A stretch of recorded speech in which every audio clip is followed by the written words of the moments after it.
All right, Mike, we are back and we are talking about love, but not in that way, right? We're not talking about love in that way. We are thinking about how do we put love into, I would say, our professional relationships and our professional work activities. So I hope you're doing well. Are you excited to talk about love today?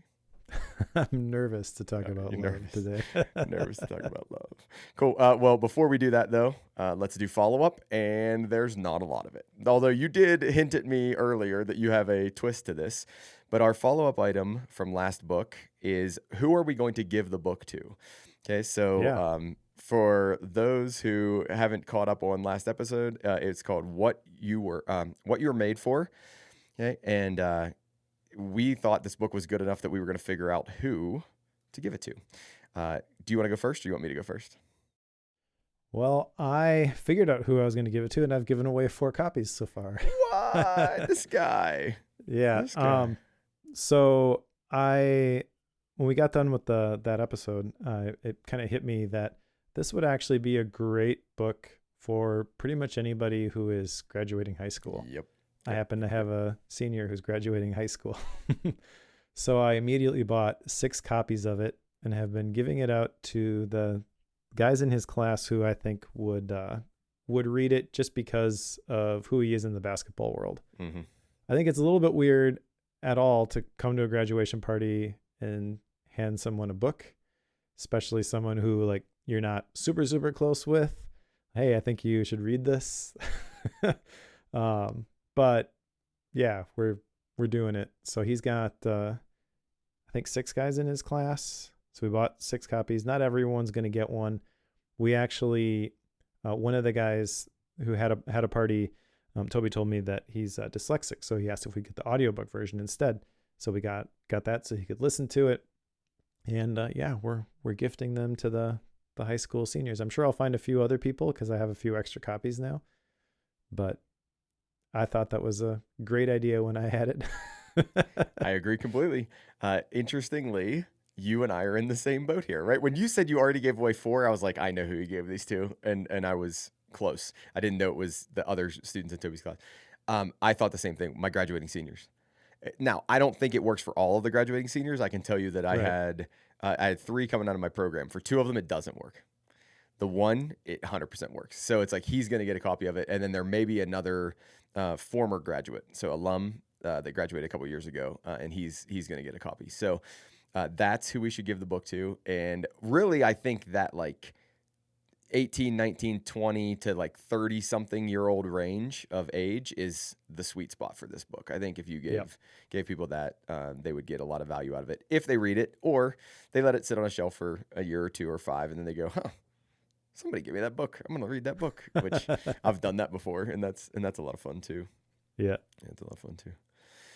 All right, well, that covers follow-up. So let's get into today's book. Today we are talking about Marcus Buckingham's Design Love In. And Mike, you have read a Marcus Buckingham book before. Was it for the show or was it just you reading it? I don't remember. I think it was for the show. I'm blanking on the title, but I think it was something like Love and Work. Okay. But and was a plus. And I heard him speak at some virtual event. I think it was tied to like Dave Ramsey's EntreLeadership thing. Okay. And I thought he was a good speaker and was interested. It was just like a short 10-minute thing. So I looked into what he had done and saw that book and bought it. And I didn't really love it. Okay. All right. That was my recollection of it anyways, but I don't remember anything more specific than that. Yeah, my quick Googling is you are correct. It's Love Plus Work. How to find what you love what you do, and do it for the rest of your life. And this was in 2022. And now we are doing the follow-up to that, which is Design Love In. Now, what I think is interesting about this book, Mike, is he describes, and we might be bleeding into the introduction, but that's okay. He describes the fact that this book is kind of the culmination of 25 years of his life and work, right? Like that he's done a bunch of this research and he's done all this stuff and he's going to bring this in and he's going to tell us kind of how to put love into not even just the work environment, I would say, but put it into experiences. And that's Mm-hmm. essentially what the nature of this book is. It has 7 chapters, then an intro and an epilogue are wrapped around it. The first, I'm trying to remember the parts because I didn't write down the parts. So I think it's chapters 1 through 3 Yep. are the initial part where he's describing the framework, which he calls the DLI framework or the Design Love In framework. Yeah, And and then that is love deconstructed. Yep. Okay. And then the second part is chapters 4 through 7, or 4 through the epilogue. And what's that one called? How to design love as a leader. Okay. And so So how that to is 4 through 7. Then the epilogue is separate technically. okay. So we see this framework in the first 3 chapters, and then we see the application in the last 4 chapters. Do you have Yep. anything else that you want to hit on before we get into the introduction? Well, I will ask you because you mentioned that he said this is the culmination of 25 years, yada, yada, yada. Knowing that he has an agency that works with companies to do this, how true do you think that statement is? Which like what in specifics am I Do evaluating the you truth of? feel like this is the thing that his whole life has been building towards, or do you feel like this is the thing that he's doing to make money right now?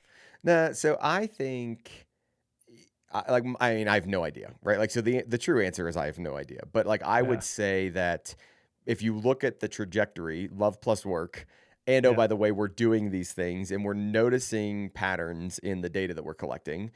I think this is the next natural what book could I publish next or what book could I write next? Like I think Yes. that's very true. Yeah. And so this is really nitpicky, but that, if it were described that way, I feel like I go into it a little bit more positively than this is the culmination of 25 years worth of experience, because that makes it feel like this is the book that he was born to write. Everything Mhm. else that comes before this, throw that all out. Doesn't matter. And I don't think that's true. Yeah, I think this is very much like your intuition. I think aligns with mine. This is very much hey, we did all this research and we found these patterns, and I've Yeah. been thinking about this love idea, and here we go. We're gonna design love in. What I didn't realize was that this guy's behind StrengthsFinder and Yep. another like really popular survey tool. I don't remember what the Stand other out. really. Yeah, okay. So I've not used Standout, but I've used StrengthsFinder. So Marcus Buckingham, his company designed this, and he was like integral into this. That's the way I remember it being described. Is that right, Mike? Well, the Strengths Finder, his initial mentor was whoever founded the Strengths Finder Okay. company. Okay. I don't remember the connection then or the path from there to Stand Out to here, but yeah, he's got a legit background in assessments, Mm-hmm. so Mm-hmm. that's exciting. Yeah. Yeah. At least for Exactly. me. Okay. Let's get into the introduction if you're good with it. Yep. All right. So the introduction is what now must leaders do? And really in this, he's describing the fact that, it's 25 years in the making, and it addresses the question about, what's hidden underneath all of these things. He clearly states his goal for the book. My goal for this book is to teach you the skill to design love in. So he is thinking about it from a practical standpoint. He's going to tell you the framework, but he really wants you to start doing this. He wants you to know that leadership. He defines leadership, and Mike, I want to jump to you as soon as I make this definition because I'm intrigued with what you think. Leadership is the craft of shaping experiences that shape human behavior. Leaders, the most effective ones, are experience makers. So he makes this direct connection between the idea of leadership and experience. That leaders aren't necessarily about all the things we think leaders are doing. They're experience makers, and they make experiences. And Mike, I would love to know what you think about that. I think it's generally true. It feels a little bit weird to simplify it that much, but Mm-hmm. I think he's probably right. I have heard it said that when you are, if you, I mean, a leader is somebody who has followers, right? So if people are going to follow you, they have to believe that you can get them where they want to go, whether they are people you are paying in your organization or volunteers at church. Doesn't really matter. There's got to be some belief there. And I believe that belief is probably tied to experiences that people have with you in that leadership position. So I don't think I have anything to say that that's wrong. I also don't know that I love it though. I guess I'm a little bit mixed on it, but it's okay. Yeah. I don't have notes about whether he made a hard line between leaders and managers. The biggest one I have here is that leadership is not about clarifying expectations or motivating teams. I think about that more as like managing other people, and being responsible for other people, where leadership is then the experience making. I think that he could have made that stronger, right? Like, okay, here's what leaders do, here's what managers do. I want to delineate between those two things, and I want to say like leaders are about bringing in this experience or thinking about the overall experience, whereas your managers are about like, okay, let's keep everybody on track, let's clarify the expectations, let's like do the assessments and those kind of things. I think he could have been a little bit stronger there. He does go hard on this idea of love, okay? And my evidence for this is, why devote your precious strengths to a loveless organization? I mean, like he's like hard on this. He's like, if you're working in a place and you don't feel the love, get out. Like change it. Like so he goes hard on this idea that we need to be in a loving organization. I think later on, he's going to describe love, if I'm remembering correctly. Like he's going to actually describe what love to us, what he thinks love is, and I'm intrigued by where we're going in this one so far. Yeah, I'm trying to find that definition. Oh, there it is. It's not till chapter 2. Yeah. Yep. Yeah. So at the beginning, I'll share that. I guess that I think the definition, like the keying in on the idea of love and the focus on experience making and tying it to the definition of leadership. The thing that makes me a little bit uncomfortable about that is, at this point in the book anyways, is it seems to be very feelings focused. Mm-hmm. And I feel like it's not necessarily wrong, but feels like a different approach than a lot of the culture stuff that I've gone through. Because I mean, I loved certain aspects of the integrator role at the digital marketing agency, and the thing that I loved more than anything else was the culture building stuff, getting clear on the values and trying to communicate that through the rest of the team, and seeing people make decisions with rationales. Oh, this is in alignment with this value. Like, that's so exciting to me. Mm-hmm. And I feel like the focus on values is the way that I would typically approach this. He's saying focus on love. And again, maybe when we get into the definitions, they're not necessarily at odds, but at this point, it kind of feels like they could be. I'm envisioning scenarios in my head where, well, what if the person doesn't like this thing that's gonna happen? They think that loving them is focused on this, but then ultimately that goes directly against the thing that you're trying to build in the organization. I don't know. He's got a lot more success than I have in the business world. Some of the stories that he tells in here are pretty crazy. I don't remember in the introduction if we start to hear the story about Josh. I don't think so. Is that I that's think chapter Josh 1? Comes in. It may not be till chapter 2. It's right at the beginning. I thought. Pretty sure it's. Well, I guess I didn't write down anything from that story. He brings it back later on, and you find out that it's actually a really big company. That I was going to say, like, it's actually way more meaningful at the end of the book than it is. Like, if you'd have told me that at the beginning of the book, I'd have been like, oh, man. Like, and I'd probably paid a lot more attention to it. So that's an unexpected flaw. Okay, so before we move on to chapter 1, so in the pro show, we talked about the growth intensive that you just went to. Yep. Would you say that you loved the growth intensive? And trust me, there's a reason why I'm doing this, and this will be a spiral that happens the entire way through the show. Would you say you loved the growth intensive?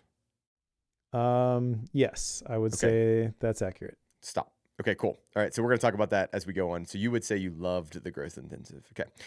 Chapter 1. Experiences drive behavior, drive outcomes. So essentially what he's trying to do, again, he's laying the foundation here for this idea of how to make experiences that are loving experiences. He's got to lay this foundation about experiences make us do things that make outcomes in the company. And he maps that out. But he says in here, want the best outcomes, design the best experiences.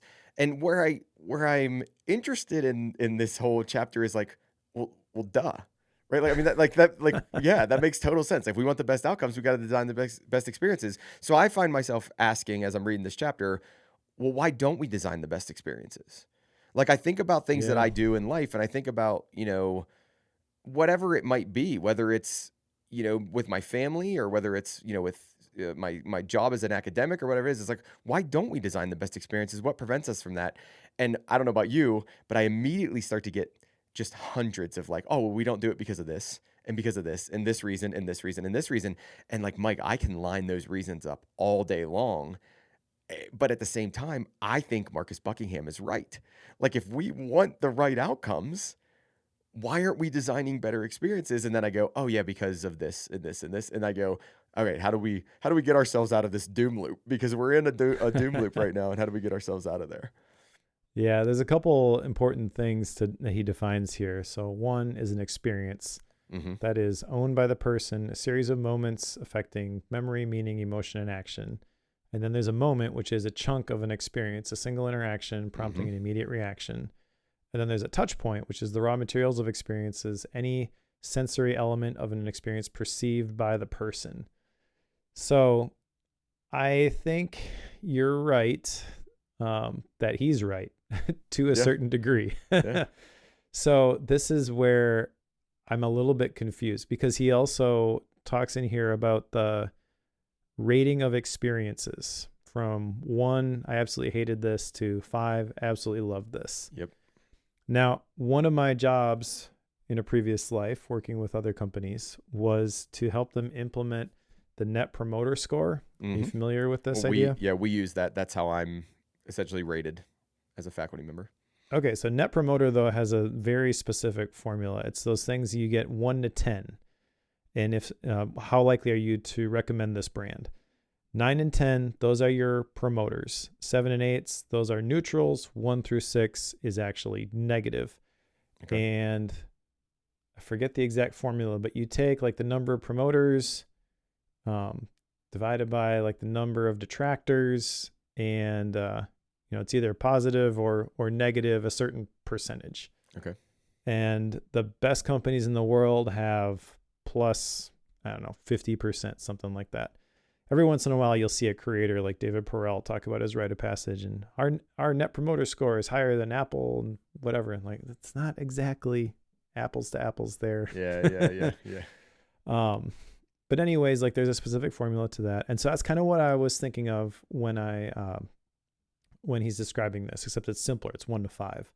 His whole thing is focus on the 5s. And that makes a lot of sense.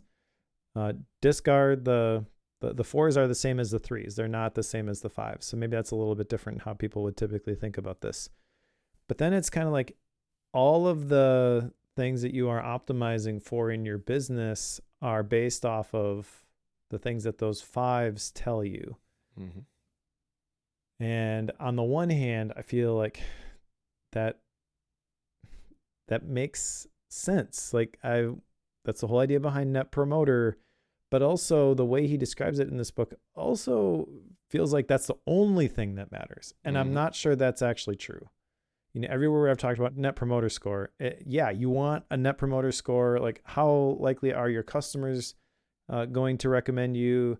How likely are the people who work here to recommend that their friends apply for an open position? It's not just customer satisfaction per se. Yeah. But also, I've never been in a company or in an organization where the entire company was based off of what people put in the Net Promoter Score feedback. Like, that feels weird to me. And I don't know, maybe it's, the word that's coming to mind here is like a privileged business position. Like, you've got enough resources that you can handle the tumultuous in-between times while you key in on that. Yeah. I feel like if you're struggling to make ends meet, this is probably not the right approach. Yeah. But I don't know exactly how to articulate why that is. Well, and I can see where you're coming from on that in terms of, if you're a resource strapped organization, this becomes really, really hard. Although I still think that his point in here makes sense. So one of the things he talks about when he talks about these ratings is a lot of people will try to take the ones and twos and move them to fours and fives, right? Like they're trying to take Yeah. those low scores and move them up. To which he says hard no. He says take the fours and make them fives. Like keep the fives fives, take the fours and make them five. And that's what you really want to focus on, because the fives are the only thing you care about. That's where you get into what you just said, right? Like is the fives are Yep. all we care about, and we want to make sure that the fives are the right fives and that they remain fives. Like the way he words it is, we'll be able to know the kinds of extremely positive experiences and extremely positive outcomes from the fives, right? And that's what we want to drive home. Like I think about, like, I guess where I lose connection with this, Mike, and maybe this is what you're getting at. Where I lose connection with this is when I try to like put the rubber to the road and I go like, okay, how would I implement this in environment X? And I'm Yeah. like, well, I don't really know. Like, I don't really know how I'd implement this in environment X. And I know he gives us later on in the book, not to put the cart before the horse, but he gives us these like DLI metric things but it's like, I don't know. I felt like there needed to be more there for those, but we'll get to those. We'll get to those later. So Yeah. yeah, like I think the premise here is good. Like there are these experiences that drive behaviors that drive outcomes, and then they're made up of these moments and these touch points, and like I think all of this makes sense. Like all of this is jiving with me, but the bigger picture is where I'm struggling to put all this and wrap all this together. 100%. Okay. And the fact that it's based off of kind of these informal surveys on a scale from 1 to 5. I think there is one right at the beginning of the book, but I can't remember. There are several different, what does he call them? Indexes Yeah. that he uses, and they all feel very very fluffy to me.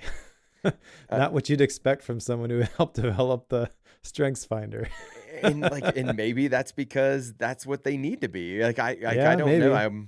I don't know in this situation. I don't have enough experience or knowledge in this world. So, you ready to move to chapter 2? Yeah, let's do it. Okay, so loving versus unloving, and this is where he's going to actually define love. He says love is the deep and unwavering commitment to the flourishing of a human. Okay, so love is the deep and unwavering commitment to the flourishing of a human. He basically, Which human? he just says a human. I know that's part of my problem with this. Yeah, Who are you okay. optimizing for? Yeah. So are you, well, and this is where I think the ambiguity might be in his favor, because like it could be the employee, Yeah. or it could be the customer, or it could be, I don't know, like whoever else it might be. He really talks about employees and customers is the primary target of all of this. He talks about that love is not only predictive, it's proactive. A loving mindset is one that sees you and sees each human, an utterly unique combination of possibilities. Okay, like we get a little bit too, like I think you said the word fluffy before, and I'm gonna stick with fluffy. I think we get a little bit too fluffy for me here, and I don't know what to do with it, but we get a little bit too like, oh, this is cute, like this is good. I agree with the general premise of this, but like I don't like the language of it. And I'm totally cool with love. Like I don't have any problem with love, but I struggled to make the connection between Chick-fil-A saying it's my pleasure and like caring about serving and serving and serving, whether you have that and how that wraps into the idea of love. And the reason I use Chick-fil-A is because Chick-fil-A is the example he uses. So it's like, and how that wraps into the idea of love. Or Disney parks, right? Later on, he's going to talk about Disney parks and about how, if the park employee doesn't stop hugging until the customer stops hugging or the little kid stops hugging, is that loving? I don't know. Like I'm kind of, I just don't know how I feel about it. Like I need to read it again, maybe, or I don't know. Like maybe I just need to process more. Yeah, well, I think the motive matters here. He's got a love continuum in this chapter where on the left side of the graph is exploitative, immoral behavior. In the middle is amoral or transactional behavior. And on the right is moral or loving behavior. So there's an implicit argument here that loving other people is the moral slash ethical thing to do. And I don't disagree with that necessarily. But again, it kind of, you have to decide who are you trying to, who do you love most? Yeah. I guess. Well, your employees or the customer, or like, I mean, like that, this is a really tricky one to do with. It We is. have to take a tangent here. I'm going to come out strong, Mike, and I'm going to say that I did not like any figure in this book. Like he could have removed all of the figures in this book and I'd have been like, okay, like I wouldn't have missed out on anything. At least that's my perspective. I don't think any of the figures were valuable enough to really put in there. I'll come hard on that. Yeah, I don't think the figures were great. The visuals didn't do a lot for me either. There is also a section in this chapter though about the where AI fits. I thought that was great. We are so on the same page because that's exactly. I was like, that's before we leave this, we have to talk about AI. So go ahead, lead us through it. Yep.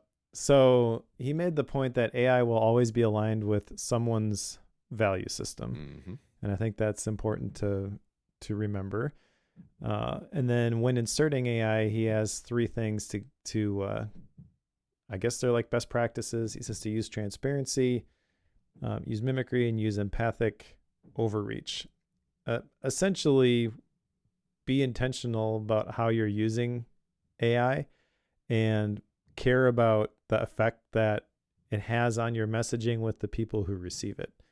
And that I completely agree with. I think that's actually pretty interesting. I've been thinking a lot about AI because there tends to be a couple different categories of people who talk about it. There's the people who are like, well, I'll use this for my unimportant work that I don't really want to do. And it can crank through that stuff for me so that I can focus on the creative stuff. And then there are the people who are like, this is amazing and it does everything for me. And they're unashamed that I didn't write this. AI did it for me. And I think the ideal is somewhere in the middle where you're using it to amplify your humanity, amplify the love, I guess is another way to say that. So I think I kind of am aligned with him in terms of where this fits. And that's what I would encourage people the approach I would encourage people to take. Another way of framing this, by the way, I listened to Mac Power Users the other day, and Marco was on there talking about this app that he created, like just for himself, and he used AI to do it. And it was interesting because when he described it, he's a developer, right? He developed Overcast. So he said that I developed this thing, right? And he's talking about how he developed it. And then he kind of throws in, with a little bit of help from Claude. Okay, so how much did Claude actually help? Kind of irrelevant, but he's viewing it as this is a thing that, helped me do what I was going to do anyways. And then there are people who are non-developers and they're ashamed of the fact that they use Claude to make stuff. Yep. Because there are developers, not Marco specifically, developers saying, well, if you just vibe code something and you share it with the world, that's irresponsible. You got to know how to support every line of that code. And I'm like, no, you don't. No, you don't. No. You just need to tell people, right? You just need to be transparent with people and be like, listen, yes, I vibe coded exactly. this. Here it is, right? This is useful for me. I'll share it with you. Maybe it's useful for you too. Yep. Right. And so like it kind of hit me that they're actually the way that they're using it is probably very similar because the way that they approach the problem, like what they want to make, that's where they're identical, I would say. And then if you can define that problem, AI can help you craft it can figure out the how. That's actually really, really exciting. And I think it parallels with this stuff too, because really it ties back to another idea that he shares in this chapter of the return on intent. Intent and people's perception of it are important. So what are you using the tool to do? who is it in service of? But I think if you are truly in service of other people and you are trying to love them, people will applaud your use of AI and not be like, oh, look, there's some slop. I noticed this text pattern. Let me give you a key example of this. If I use AI to answer low-level advising questions for the students at CCU, no one's going to come to me and be like, you're unloving. Because the AI was answering low-level questions, right? Now, if I took the student and I said, hey, you've got this really, really hard scheduling plan of study problem, right? Like figuring out how you're going to get out of here in 4 years and all this stuff. Go use the AI. Like go let the AI figure that out. They're going to look at me like, wait, you're not going to help me? Like you're not going to help me at all? Yep. But like the whole like, oh, this happened the other day and how do I solve it? Like who's the email address that I email? Just go ask the chatbot. You'll get an answer so much faster than you will from me, and you'll be happy and I'll be happy. But back to the point of what he's describing here, most of the time when I have a problem with AI, it's in mimicry or it's in empathic overreach. I had trouble saying that one. Like it's overly like, oh, I'm so sorry that no, you're not. Like you're a machine. Like you're not really, really sorry. You just screwed up. Like you looked at the wrong thing and you analyzed this stuff wrong. Or like when it tries to be, this like counselor, or when it tries to be something and I'm like, nah, like that's not what I'm looking for. So I think he hits those three, he nails those three in terms of being relevant to our modern times. If that's right. The way I'll say that. Yeah. Yep. All right, let's talk about the feelings of love, chapter 3. So in chapter 3, we have the 5 feelings of love. They are control, harmony, significance, warmth of others, and growth. Now, this is the important, in my mind, I want to say the most important part of the book, but it's like the linchpin of the book in terms of what it does. It's going to move us to the next section. He's going to refer back to these ideas of control, harmony, significance, warmth of others, and growth. So real quick, let's go through what those are. Control. What is this world and how do I work it? Okay. All right. So we got this idea, which I agree that if you remove that from somebody, they might feel that's unloving. Like, I think that kind of makes sense. Yeah. And then as we go, let's also talk about when this is absent, what people feel, because that's part of that same visual. So when people don't have control, they feel powerless. Okay, so you'll have to help me with that one because I didn't capture that visual. Okay. So control in a world. What's in the world and how do I work it? When they don't have it, they feel powerless. Okay. Yep. Harmony. Do you know what I'm feeling and do you care? And when they don't have that one, Mike, what do they feel? It's jarring. Okay. Significance. Do you know my story and do you care? And then the negative version of that is being unseen. Okay. Warmth of others. Who's with me and how can they help? Yep. And the negative version of that is you feel isolated. Okay. And then growth. How will I be more capable tomorrow? Yep. And the negative version of that is stagnant. And then the visual, they've got these 5 blocks, and the order here matters. You go from 1 to 5. And at any point, if you don't have that, the visual kind of implies that it goes down and then it goes back up and you go back to the beginning. Yep. And he ties this back in with ideas he's talked about in chapter 2, these ideas of touch points that basically that builds a sequence over time, one touch point after another. If you don't start by designing control, yada, yada, yada. And it kind of goes from there. I can't remember. And I think, is this where he talks about the Coldplay concert? Is it in this chapter? I don't remember. I didn't jot anything down. What I did jot down in this chapter, other than that visual and the 5 feelings, is that social media is unloving. Yes. Yeah, he's very hard. Which the more and more we read, Mike, the more and more we talk about this. I mean, social media is terrible. Like, I mean, I think everybody agrees that it's pretty terrible and pretty brutal and we need to get rid of it. Yeah. So side note on that, because we were just talking about AI. This is the argument that people use with AI is that, well, it's at its root, it can be used for things that are unethical. So if that's a possibility, we should probably just not use it anymore. I'm not sure if you saw, but one of the big higher ups at Claude just had a meeting with the Pope about AI.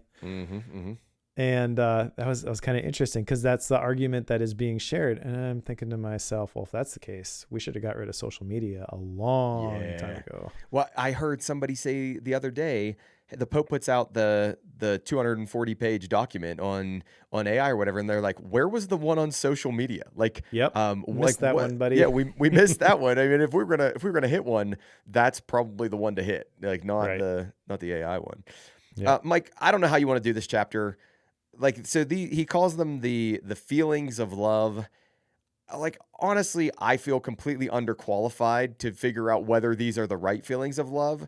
I am gonna trust that he's done in my world, this is kind of like emergent research where essentially we didn't try to find these things. We just collected a bunch of data, and these are the things that emerged from this. I also know that emergent research in like the academic world is very, very fraught. Like, if you're going to say you're doing emergent research, you have to be super careful, and you really have to know what you're doing, or the academic community will absolutely try to destroy you. Like, they will, like, I mean, it's wild. So anytime anybody The tells me this, business community is more forgiving, it sounds yeah. like. Like, so anytime anybody tells me they did emergent research, I go, okay, but did you look back and see if there was a framework that like somebody has established 20, 30, 40, 100 years ago that ties in with this? Didn't get that. So I'm going to trust that, okay, control, harmony, significance, yada, yada, yada, that these are those. But I honestly don't know. Like, I don't feel qualified to say, like, are these the ones? They make sense to me. If I take away control, people are going to be unsettled. If I take away harmony, they're going to feel bad. If I take away significance, like, I can make the plausible argument here, but I have no idea of knowing how if these are the actual right five or not. I mean, then it comes back to do I trust Marcus Buckingham? And that's the big piece of all of this is like, do I think these are the five? I don't know.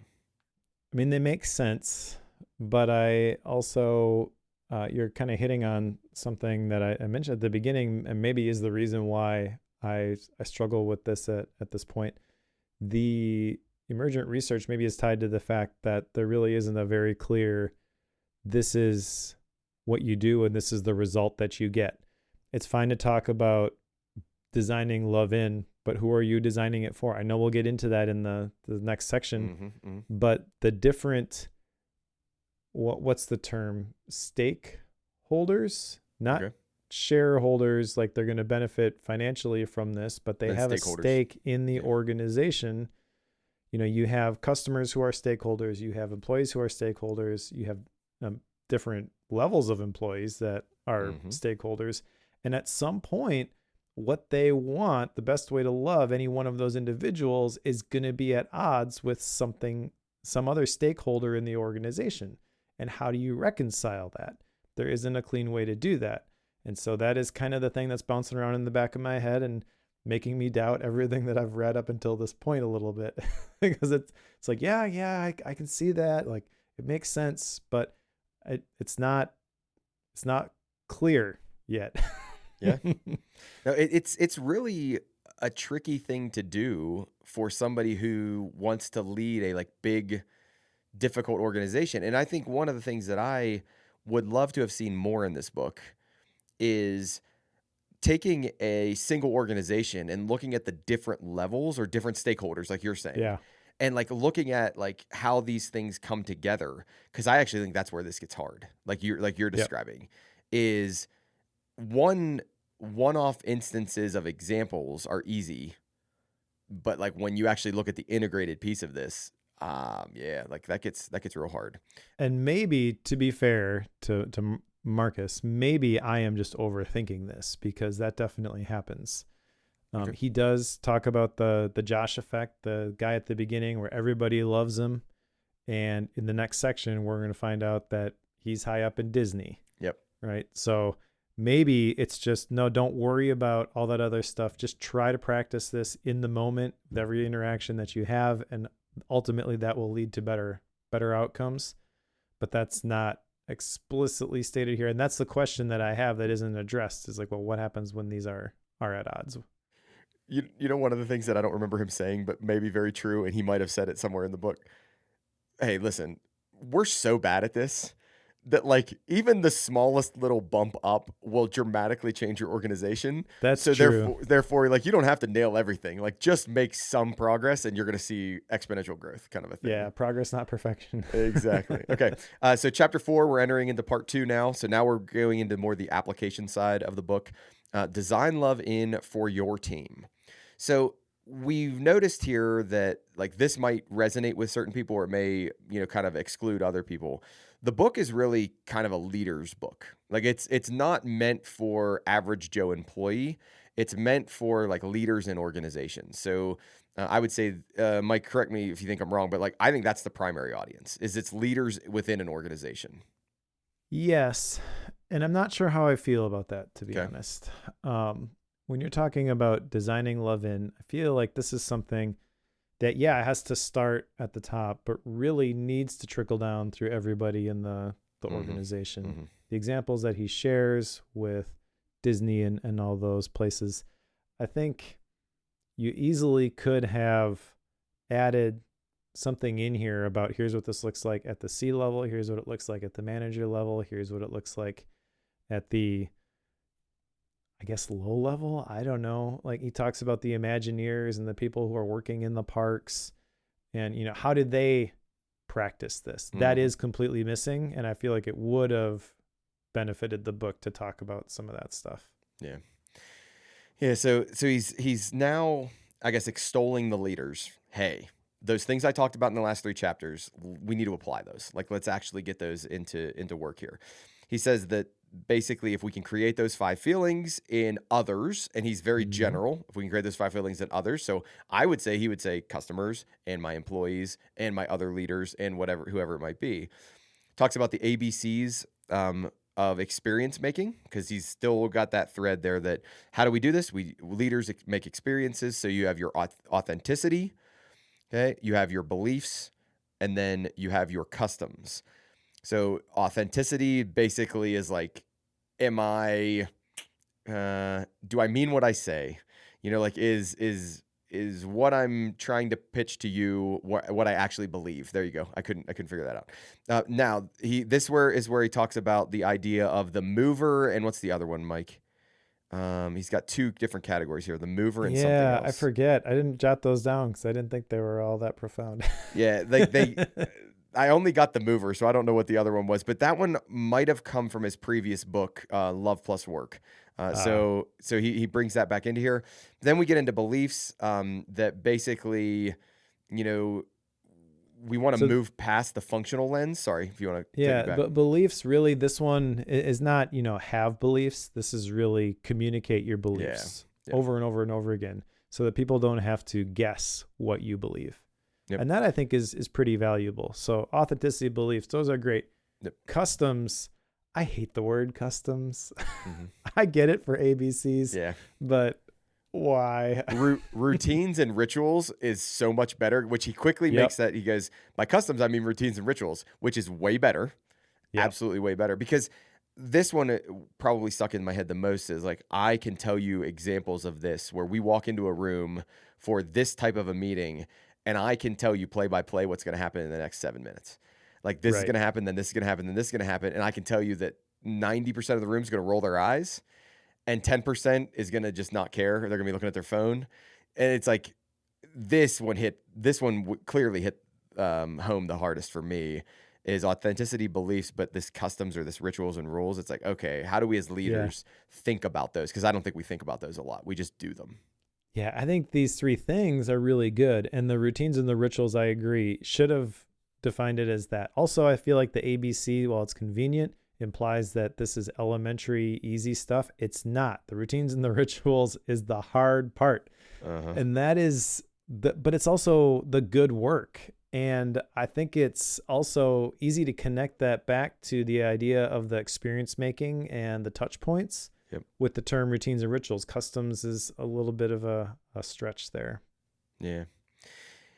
So I struggled with this chapter because we started to go into like lists of lists a little bit Mm-hmm. because we've got the ABCs. Now we're gonna bring control back into this, and then we're gonna think SSS. Who do we serve? What scores? What stuff? And I just kind of got like, I understand we went application and we went practice, but we went real hard, like Yeah. super hard, like super fast. So it's basically going to turn into like a do these things. And I can't tell you that I loved the way these do these things were described, because I felt at some level they were a little hand wavy. Like, just go do this thing, like set a clear tone, use rituals and stories, like, Yep. and I don't want to go through all of these unless you want to. Like, I'm totally fine with going through all of them, but I didn't write down any of them. I yeah. hated this part of the book. Okay. I think this is the part that I wish I hadn't been there, because it's both prescriptive and also not detailed enough. Yeah. Like, if you're going to lean into you have to do these things, give us a real clear scorecard to use. Yep. Example, the EOS system and something like 90.io. That's an app that we used when I was at the digital marketing agency. And what that does is it helps you apply EOS, Entrepreneur Operating System, right? That's what that stands for. I think so. I think you're right. Yeah. So like in EOS, you've got specific meetings between the visionary and the integrator.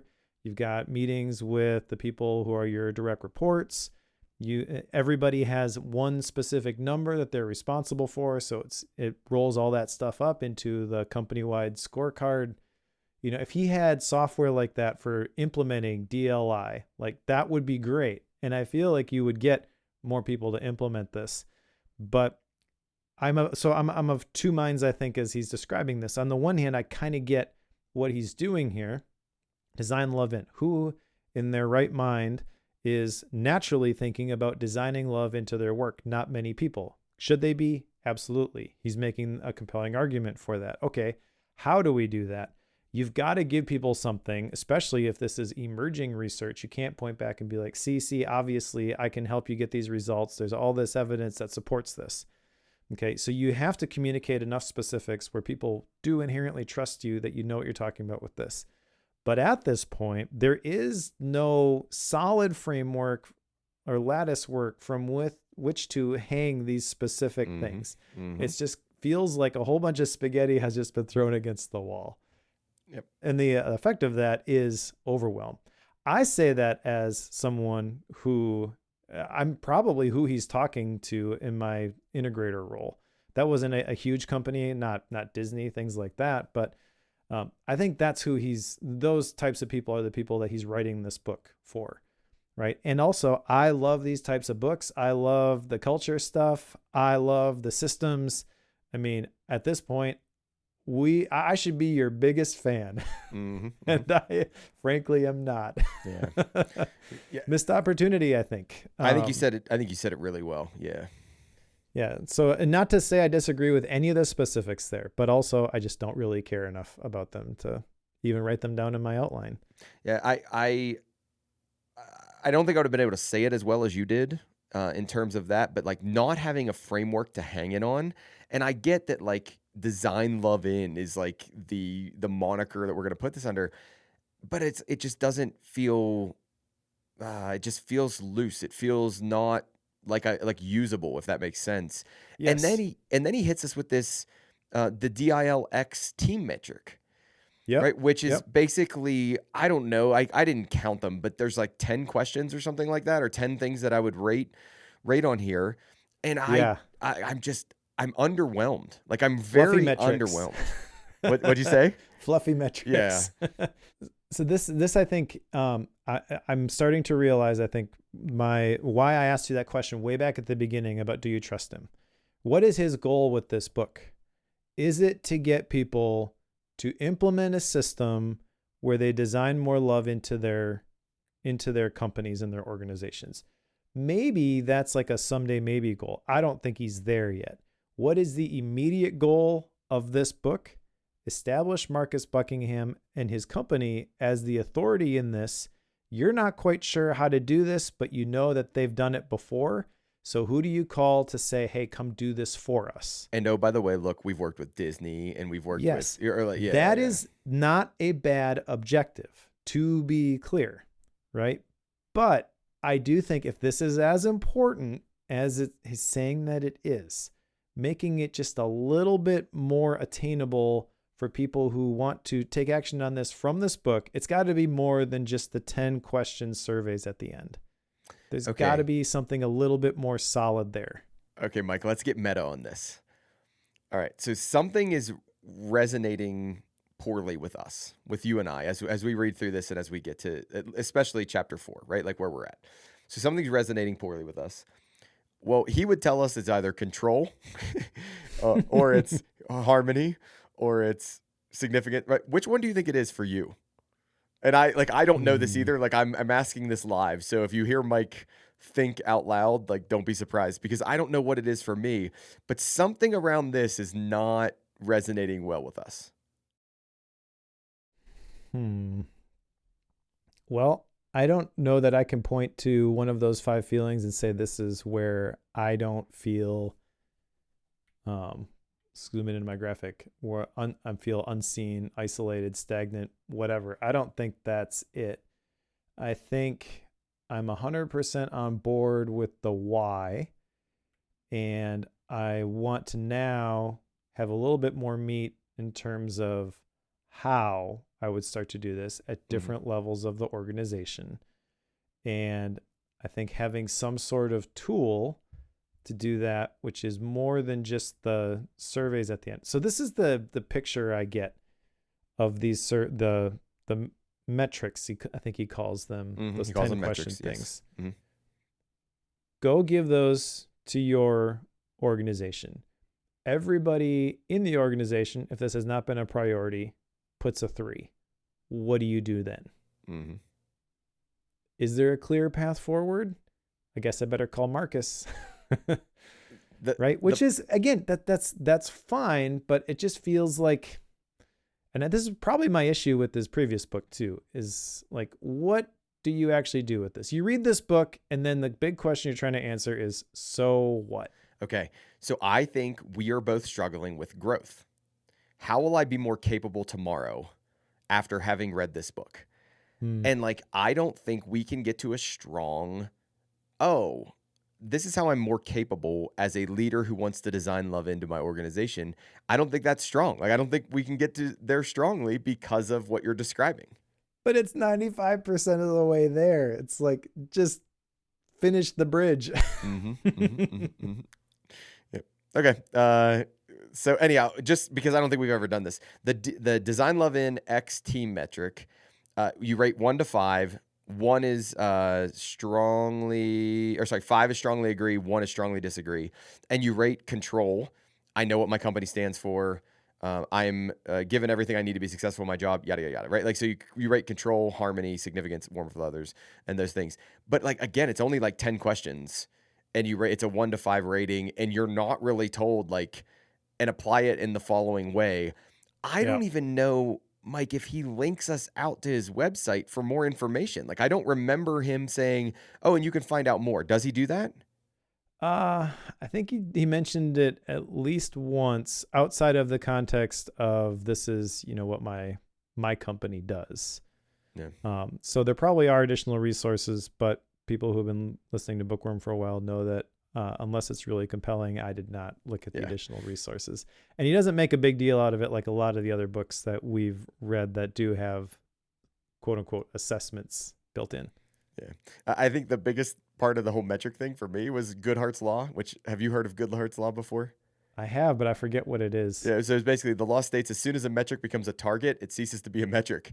And I was this is why student ratings make no sense and don't actually apply at all, because everybody knows they're a target, and therefore the metric just goes out the window. Like, absolutely, it just goes out the window. All right, let's go to chapter 5. We got to move on to chapter 5. Design love in for your customers.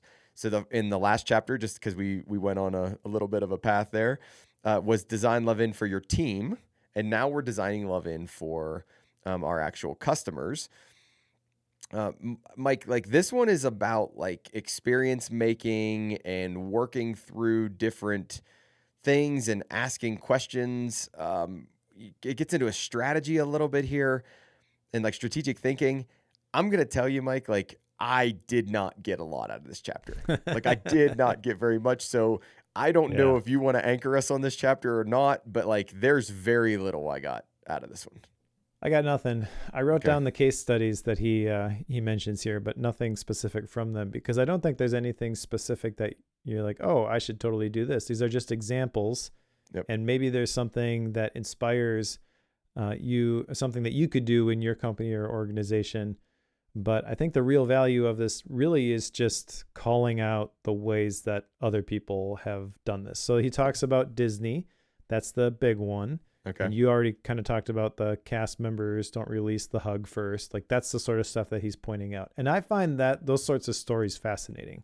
So this was a Me too. really fun chapter to read. But again, you're like, I think you hit it on the head. There's not a whole lot in terms of application.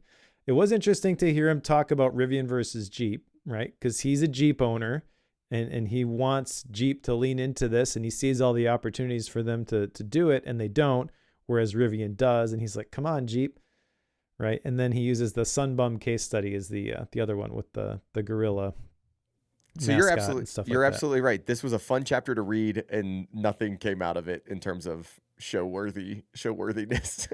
Right, which it doesn't mean it's not valuable, by the way. Uh-huh. It just means it's really hard to talk about on this particular podcast. Yeah. But I actually think all of these sorts of examples of implementing the principles in a real scenario, and some of these are including details and stories that I've heard before. Some of them I haven't. Some of them it's giving me more context for some of this stuff. So I actually thought this was a pretty cool chapter, and I like the way that he describes these things. It's obviously he knows a lot about business. He knows a lot about how these companies and these organizations run. And if he put together a whole book on just like these case studies, I would be really interested in that book. All right, so then we're going to move right to chapter 6. We're just going to fly right through it. The 3 disciplines to design love in. So in this one, he's going to describe walk the stage, equip the people, sequence the scenes. So these are the 3 disciplines that allow you to design love in. I believe this might have been my favorite chapter of all of them. And I think that it's because like I actually was able to work through some of this more in detail and say like, oh, okay, this is how I might do that. So for discipline 1, walk the stage, you have to basically walk through the entire experience. And like Mike, like I could live in this world. Like this actually would be a ton of fun for me to where like I'm a consultant, they call me in and they're like, hey, like just walk the stage for the customer. And like, that's what we do. Like we just walk the stage or like walk the stage for an employee. And like we go through and we go bam, bam, bam, bam, bam. And we're like trying to identify the different touch points, if you will, that they're seeing or the moments. And we're saying, how does this moment have impact? Like this first step would be super fun to do for different companies. Yep. Like I think it'd be super fun to do. Yeah, 100%. These 3 disciplines, I like these a lot too. The walk the stage, equip the people, sequence the scenes that you mentioned. And this is where I feel like I really was struggling with his approach to everything. Like basically when I read this section, I immediately saw how these are business principles that I have heard about in other places and other frameworks. It immediately brought me back to the beginning of the book and his case for love and my issue with how do you actually measure this stuff. Equipping the people is really empowering the people. You know, if you've got the values of the organization and everybody in the organization makes decisions based on those values, then they can do what they want and it's okay as long as it's in alignment with those values. So I like the way that he talks about this. The walking the stage specifically, you know, there was something there about you need to clear the stage of the things that don't belong there. That's kind of profound, and there's a lot to that, I think. Can I pause you? Can I pause you? Yeah. Designing love in first means designing noise out, and it's some form of that. Like that's not exactly how he said it. And I was like, I love that idea. Like I love the idea of if we get rid of the noise, we have a better chance of them seeing the loving thing we care about. The thing that gets me is like that concept of loving again, right? Like design. Yeah. Is it really that, or is it really just like good stuff? Like, do we just design Right. good? Yeah, I don't know. Like I'm torn on that. So when we got back to these three disciplines, on the one hand, it's like, oh, I kind of now know what he's talking about, and there's some clarity provided, but then also it made it feel even less original. Yeah.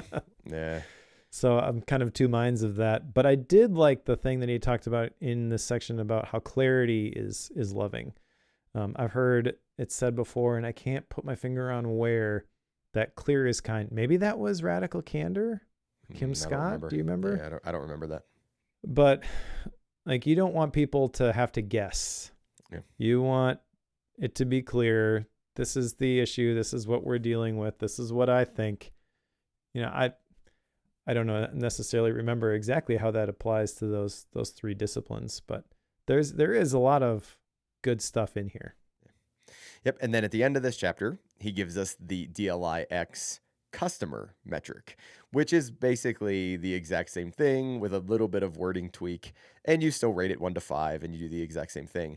And like, I wonder, like, I would love to ask him, hey, are these the way they are so you don't overwhelm the leader? Like, you can actually collect this information and you're not like overwhelming somebody with a 100-point survey kind of a thing.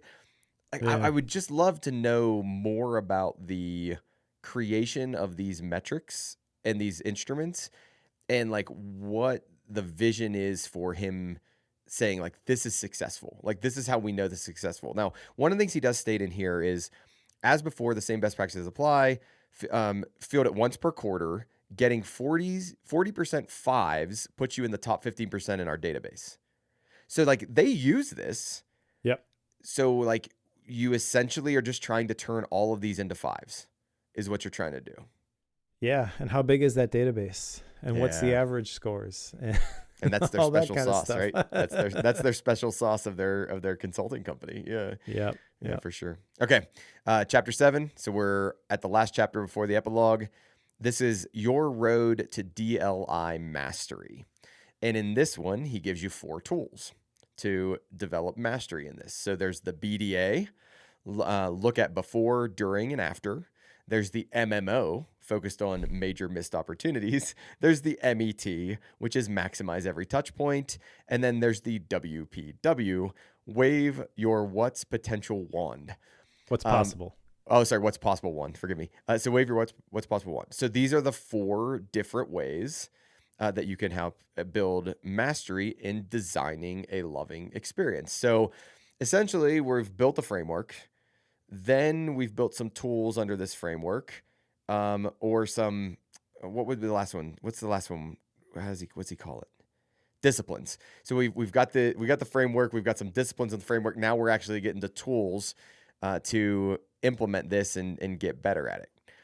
I don't mind these, other than the fact that like there's for some reason acronyms now. Like, I don't understand why we had to bring acronyms into it. They don't add any value in my mind. But like, I actually think these are good principles. These tools are good.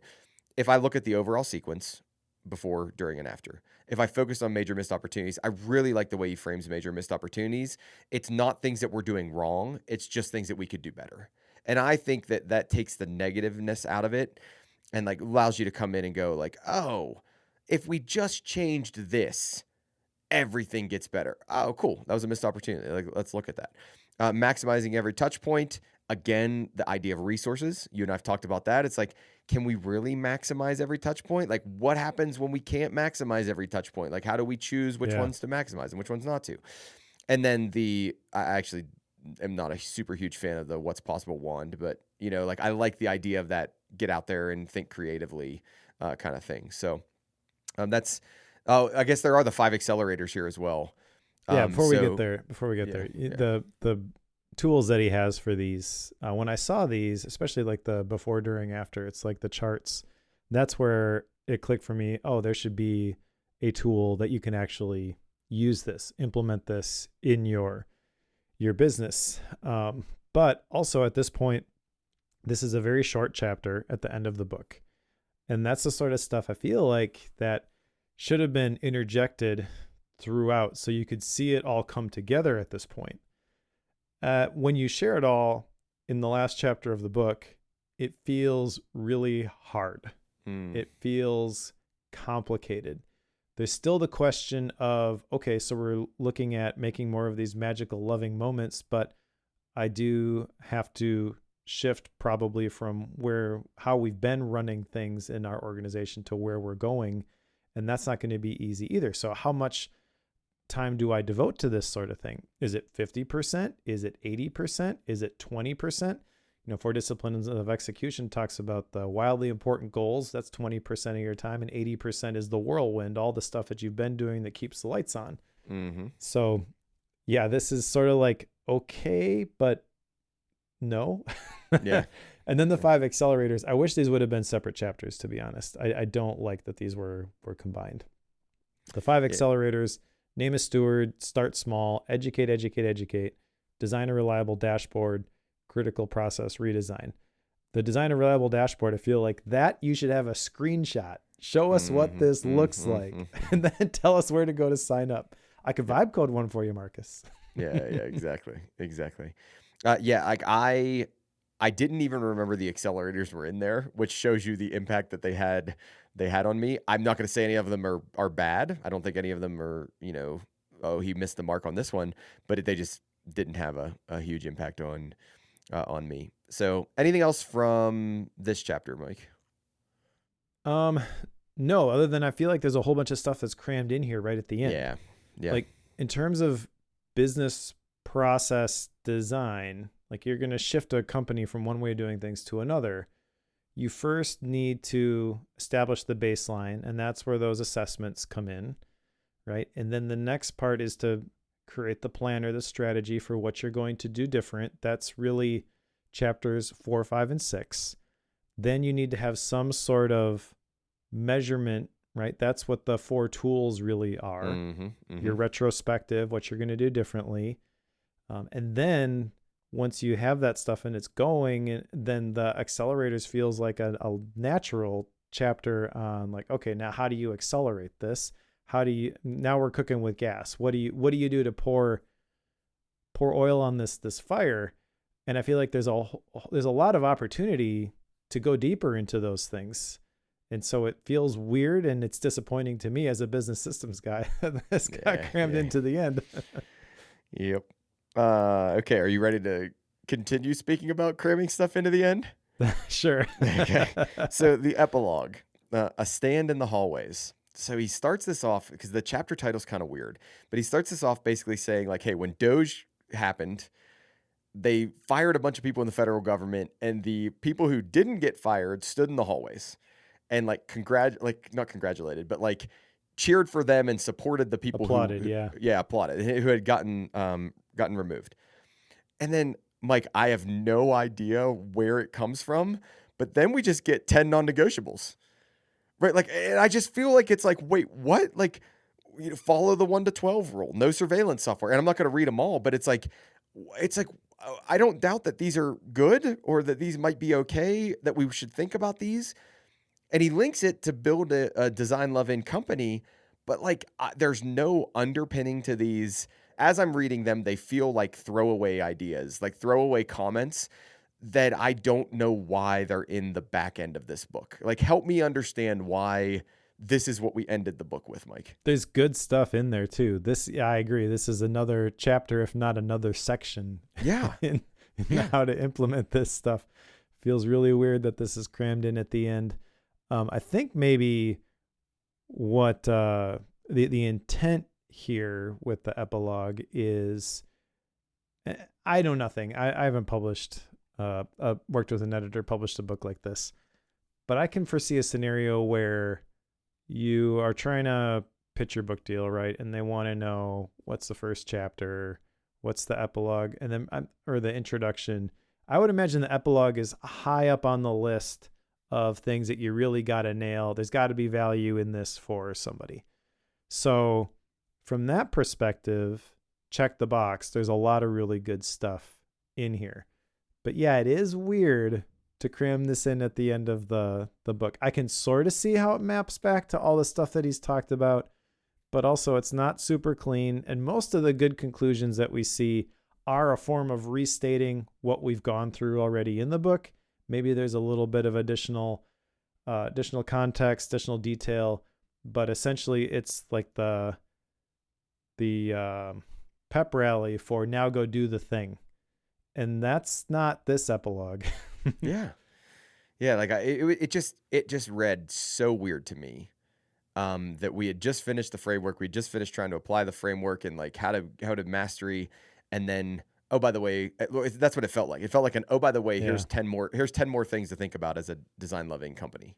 I was Yeah, like, and some of this stuff, it's really good. Some of it is, I think maybe I disagree with it. So he talks about use human capital management systems only for payroll, time, and attendance. No AI fakery. Yep, agree with that one. mm-hmm, Keep customer support in house. I can see why you would say that one. Yada yada yada. The note numbered performance rankings.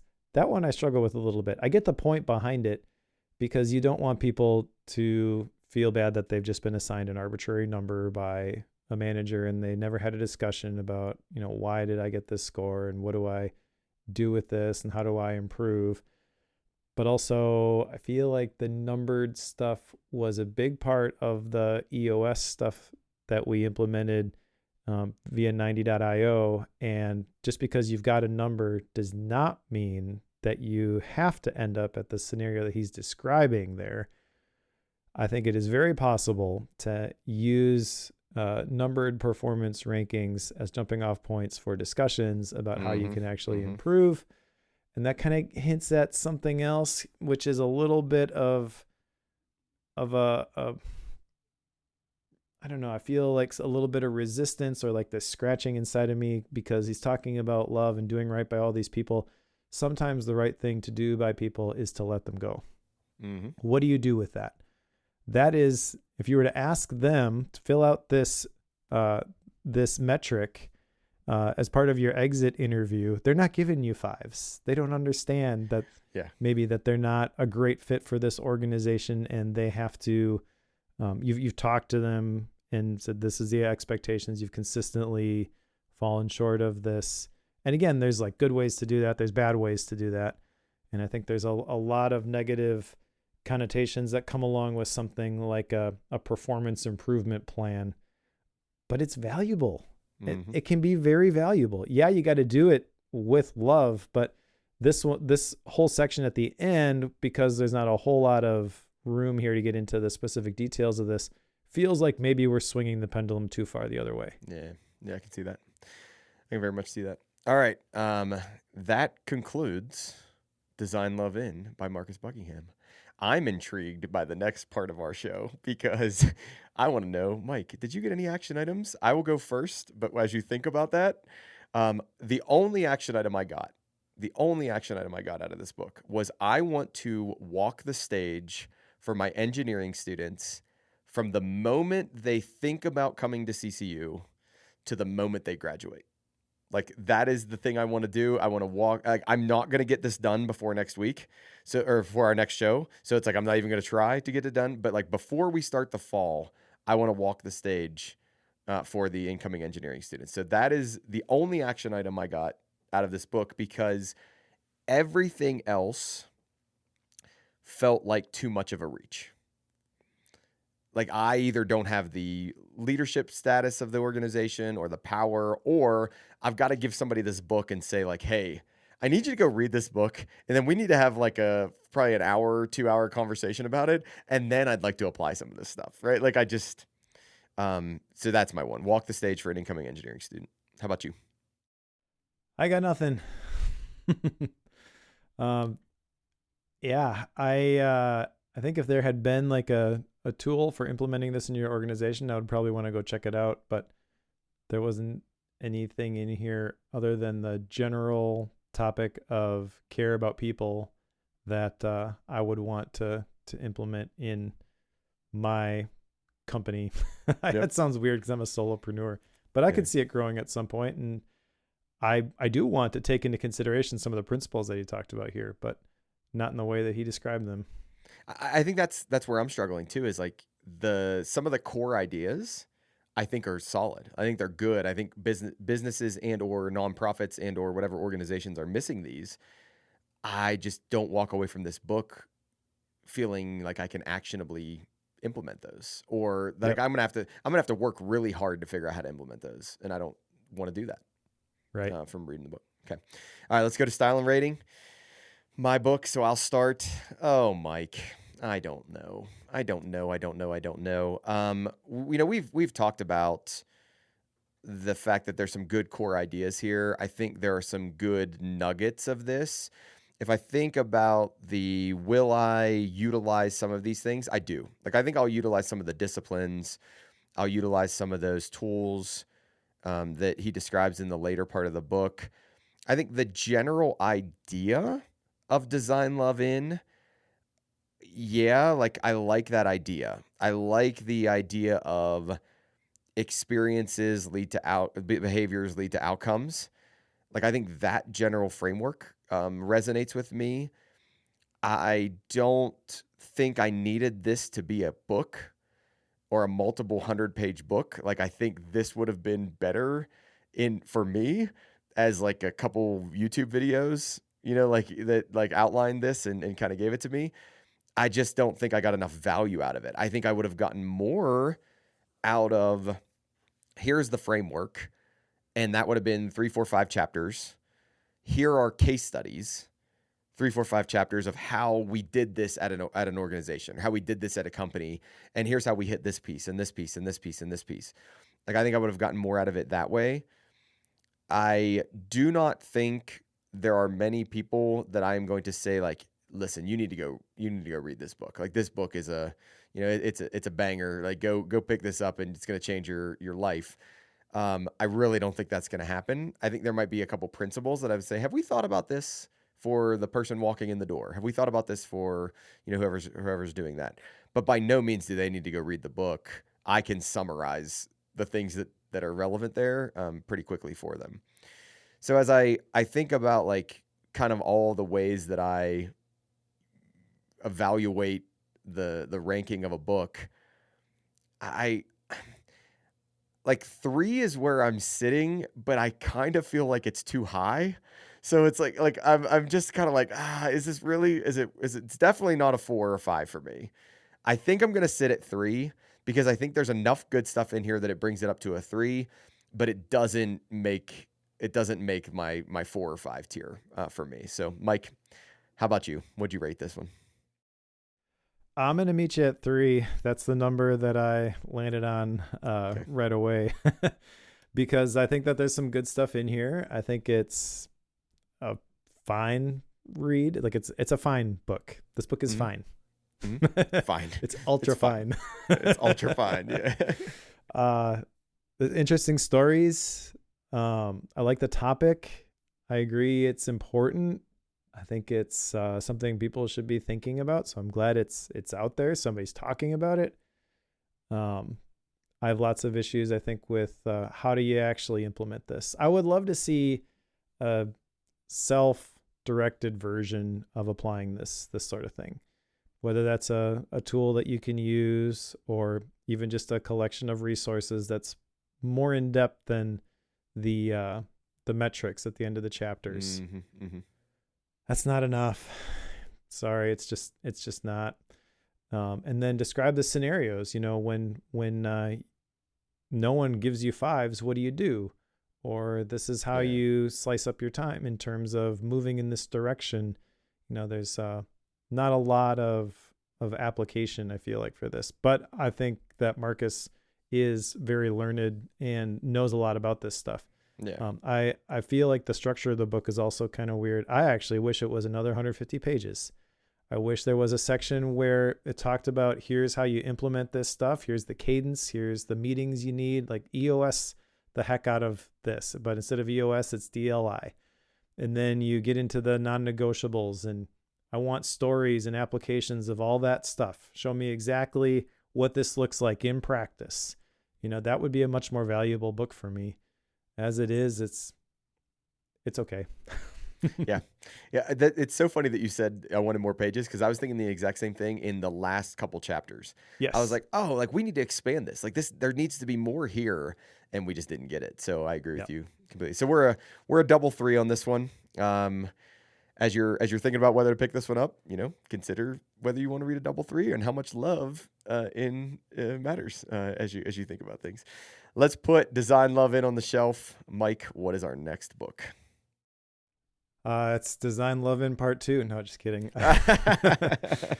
It is very similar. I didn't make this connection at first when I picked this, but Unreasonable Hospitality by Will Guidara is the next one, which I think is probably going to have a lot of overlap in some of the themes, perchance. But I've heard lots of great things about this book. I've actually brought up that we were reading this to people who wouldn't normally listen to Bookworm. The types of books that we read wouldn't normally be on their radar, and had several people be like, "Oh yeah, I've read that book and it's great." Nice. So, and this book is also referenced in the one we just read in Design Love In. So yeah, he so calls that out. All right, and after that, we are going to read The Book of Elon. This one, I'm just intrigued by Elon Musk and some of the principles, and I'm not going to tell you that I'm in love with everything that the man does, but I'll tell you what, I think it's going to be an interesting book. So after that one will be The Book of Elon by Eric Jorgensen. And I think that it will be a very interesting book. I agree. Elon is a polarizing figure. A lot of people just like anti-Elon. I would encourage you to listen to this one anyways. Eric Jorgensen is the one who did the Almanac of Naval Ravikant. And that book was amazing. I didn't know who Naval Ravikant was before I read that book, and it was fantastic. So Eric Jorgensen is a great author, and I think if anybody on the planet could sort through all of the complex threads that are inside someone like Elon Musk's head and put it together in a book that's going to have actual practical wisdom, it's Eric Jorgensen. And so I expect this one to be very good. Nice. Mike, do you have any gap books between now and our next recording? I do not. In fact, with a quick turnaround to record that one before I go to Craft and Commerce, I think we have to record it before I leave. It ain't happening. Yeah, I'm in the same boat. There's absolutely no gap book happening for me. So we are also a double no gap book on this one. So thanks for listening along, everybody. We want you to know that there is also a pro show. In the pro show, we talked about our summer plans and our summer goals and our summer projects and kind of what summer looks like. So if you want to listen to that, feel free to head over to bookworm.fm/pro. Becoming a pro member just kind of helps us support some of the exterior costs that come with running a show. You get a longer ad-free pro show. You get the bootleg, which is released early. So it's usually released 1 or 2 weeks before the normal recording comes out. You get a Bookworm wallpaper.